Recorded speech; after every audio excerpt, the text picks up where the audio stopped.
3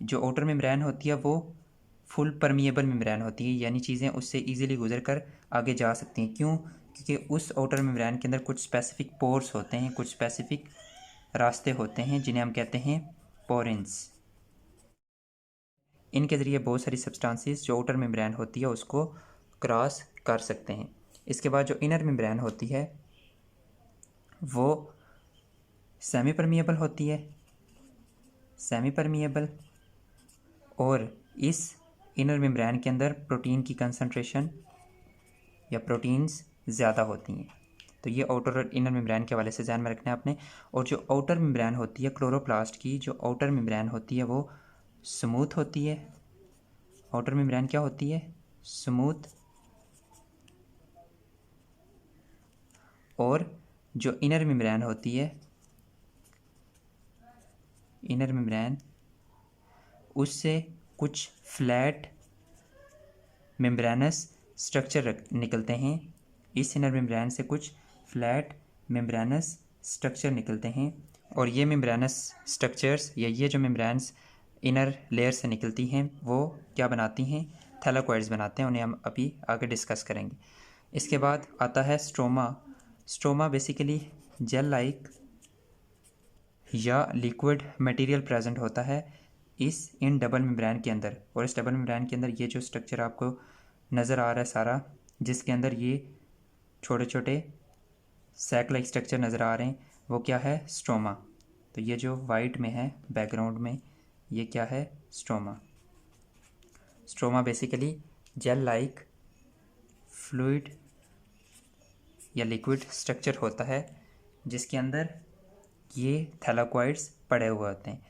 और इस स्ट्रोमा के अंदर क्लोरोप्लास्ट का डीएनए पड़ा होता है और इसके अपने राइबोसोम्स पड़े हुए होते हैं। और यहाँ पे जो राइबोसोम्स होते हैं वो 70S होते हैं। जिस तरह प्रोकैरियोट्स के अंदर राइबोसोम 70S होते हैं, यहाँ पे जो राइबोसोम होते हैं वो भी 70S होते हैं। इसी तरह से माइटोकॉन्ड्रिया के अंदर जो राइबोसोम्स होते हैं वो 70S होते हैं। तो वैसे जो यूकैरियोट्स के अंदर जो साइटोप्लाज्म होता है उसके अंदर जो राइबोसोम होते हैं वो 80S होते हैं। क्लोरोप्लास्ट और माइटोकॉन्ड्रिया, इनके अंदर जो राइबोसोम होते हैं जो स्ट्रोमा के अंदर प्रेजेंट होते हैं वो क्या होते हैं? 70S। ये स्ट्रोमा प्रोटीनेशियस होता है, मतलब यहाँ पे मोर देन 50% यहाँ पे प्रोटीन्स प्रेजेंट होती हैं स्ट्रोमा के अंदर।